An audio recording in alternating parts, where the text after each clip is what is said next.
Yaqinda taqdim etilgan Xiaomi Pad 7 plansheti bizga yetib keldi. Hozir shu planshetni unboxing qilamiz va albatta obzorini ko'ramiz. Xiaomi Pad 7 bunaqangi o'zbekona pichoqda ushbu planshetimizni ochamiz.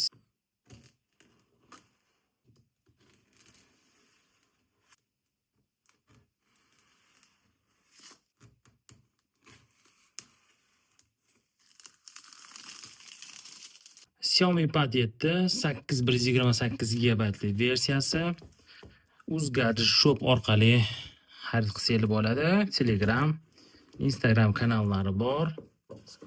Planshet juda ham katta, qog'ozli, eko upakovkada.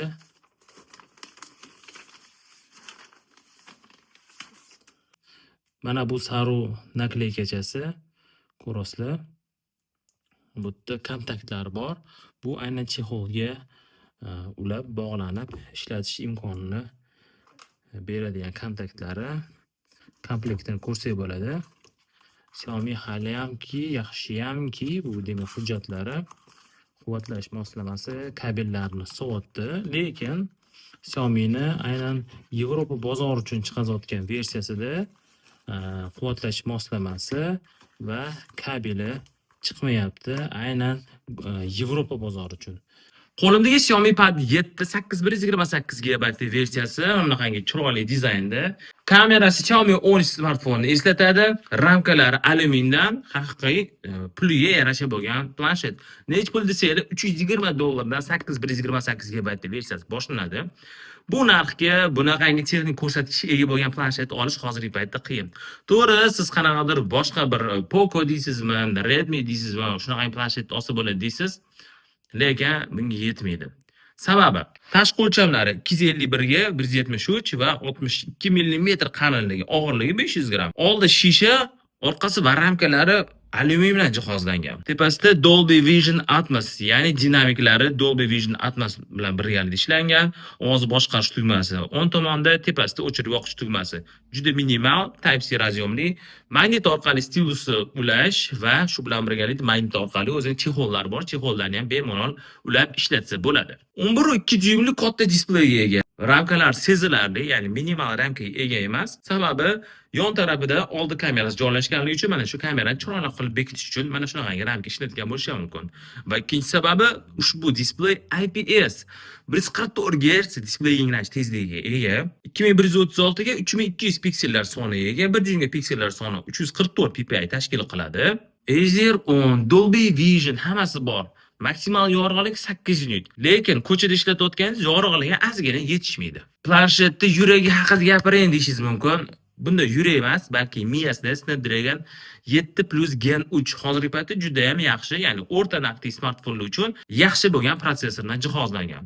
Albatta ushbu protsessorni PUBG Mobile'da test qilib ko'ramiz. Watch out.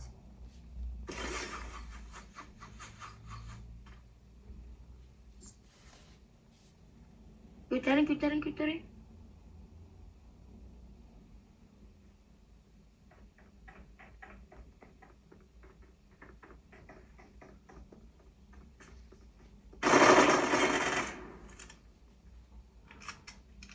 Murat kel ko'taring.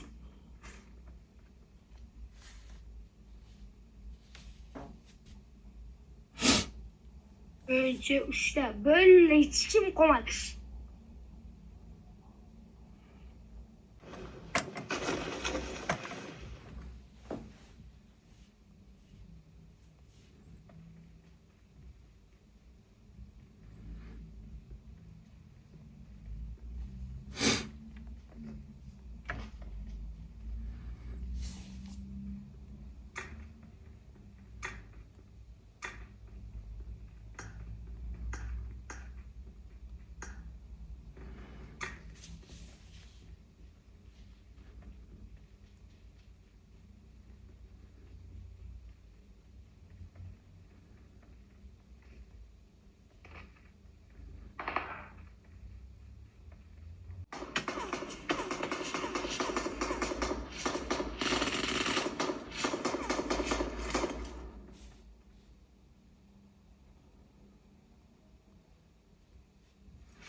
O'ynayotganimizga yarim soat ham bo'ldi.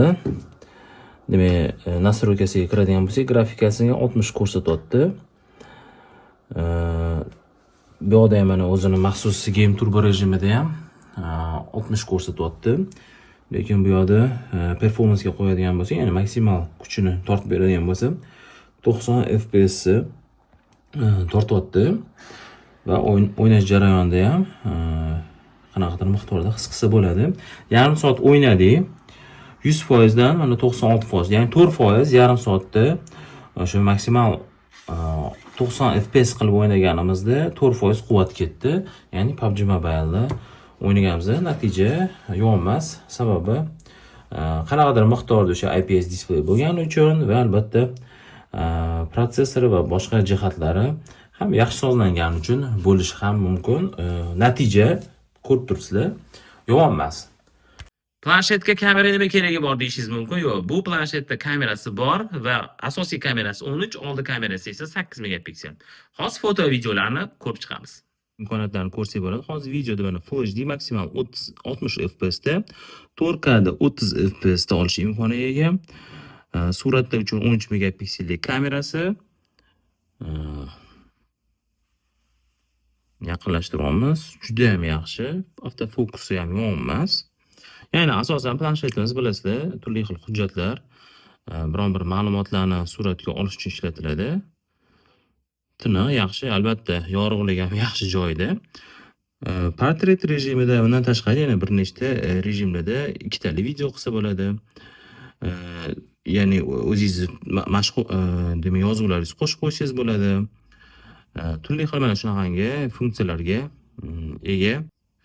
Va albatta ko'ryapsizlar, turli xil sozlamalar orqali ham suratlarga tushirsa bo'ladi. Misol uchun ISOlarni ko'paytirib, kamaytirib, yorug'liklarni ko'paytirib, kamaytirib, turli xil holatlarda olsa bo'ladi. Videoni maksimal 4K 30 FPS da olish imkoniga ega.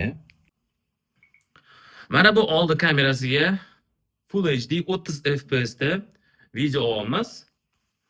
Bunaqa ko'rishda ham olsa bo'ladi, to'g'riroq bo'ladi. Sifati yomon emas. Endi to'g'ri hozirgi paytda yorug'lik yuzimga tushayotgan hisobiga yaxshi suratni ta'minlab berish mumkin. Umuman olganda video konferensiya uchun yaxshi sifatni ta'minlab beryapti deb o'ylayman. Dinamiga naq 4 da shuni hisobiga bitta eshitib ko'rasizlar, stereo effektni ham boplab olgan.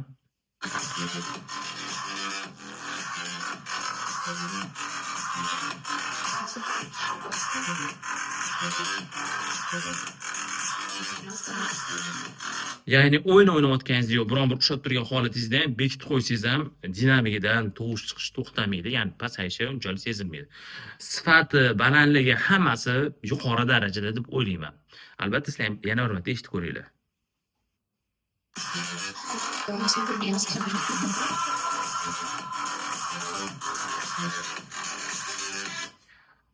Menimcha juda yaxshi. Planshetda o'ziga yarasha kamchiliklari bor. Birinchi kamchiligi sim karta tushmaydi. Sim bo'lsa mayli, lekin tushmaydi. Ikkinchi kamchiligi esa bu Xitoy versiyadagi planshet. Xitoy versiyadagi planshetlar nima bo'ladi? Albatta faqat ingliz tilida ishlatsangiz bo'ladi. Play Market balo-battarlarni muammosi o'rnatgan emas. Ular ishlaydi, hammasi bor. Lekin kimdir uchun o'sha ingliz tili yo biron bir narsa qanaqadir xalaqit berib qolishi mumkin yoki noqulaychilik tug'dirishi mumkin. Shu sababli ingliz tilini bilmaydigan yo ingliz tilidan chiqishmaydigan odamlar uchun bu planshetda global versiyasini olsangiz bo'ladi. Albatta sal qimmatroq olgan. Bu nech pul desangiz, mana narxlar bilan tanishsangiz bo'ladi. Narxlari qizuvmi? Qizuv bo'lsa davom ettiramiz. Planshetda 8850 mAh akkumulyator va 45 vattli quvvatlash moslamasi komplekti keladi. Planshet rostdan ham uzoq yashaydi. Misol uchun PUBG Mobile yarim soatda o'ynaganimizda bor yo'g'i 4% quvvat ketdi. Natija yomon emas. Ya'ni planshetda bemalol bir kun ishlatsangiz bo'ladi. Endi albatta bir kun bosib o'yin o'ynaymaysiz-ku, lekin o'yin o'ynab, orada boshqa video va boshqa ishlaringizni ham bemalol bajarsangiz bo'ladi. Ya'ni kamerasi ham o'sha kerakli hujjatlarni suratga olishda va boshqa kundalik hayotdagi ishlaringizda bemalol yetib ortadigan planshetlardan bittasi. Kuchi yetadi. Displeyi to'g'ri IPS, kimdir uchun IPS yaxshi yoki yomon. Menimcha IPS AMOLEDdan ko'ra yaxshi tomoni, ko'zimizni charchatmaydi. Yotishdan oldin ham qanaqadir miqdorda video kontent ko'radigan bo'lsa ham har holda ko'zimizga va uyqumizga minimal darajada zarari bor. Wi-Fi 6.7, Bluetooth 5.4, hattoki infraqizil porti ham bor, ya'ni uy texnikasini boshqarish uchun. Juda ham yaxshi fishkalardan bittasi. Aytgancha Xiaomi Pad 7 HyperOS 2 bilan jihozlangan. HyperOS da nima bor? Xiaomi'ni o'zini AI fishkalari, ya'ni sun'iy intellekt fishkalari bor. Kelib buni ko'rib chiqamiz. Xiaomi'ning Xitoy versiyasida ham, global versiyasida ham zo'r fishkasi bor. Ani diktofonida. Men diktofonni yoqamiz. Assalomu alaykum. Bu yerda ham tilni tanlab olishimiz kerak ekan. Bu yerda o'zbek tili ham bor, mana. Assalomu alaykum. Normalniymi? Ko'rasizlarmi? Mana o'zbekchadan chiqarib beryapti. Ko'rasizlarmi? Ko'ryapsizmi? Adabiy qilib gapirish kerak ekan. Abadiy qilib gapirish kerak ekan. Adabiy ham gapirish kelgan adabiy. Yaxshi, menimcha yomon emas. Ko'pgina переговорlarda ma'ruzalarni, tergovlarda deb qo'yibdi ma'ruzalarni. Yaxshi, menimcha yaxshi bu funksiyasi. Hamma ham bizga o'xshab boshqacha shevada gapirmaydi. Ya'ni adabiy tilda gapiradigan bo'lsa, juda chiroyli chiqadi. Va buni albatta FTech kanali orqali kuzatishingiz mumkin. Albatta bundan tashqari yana tarjima funksiyasiga ham ega.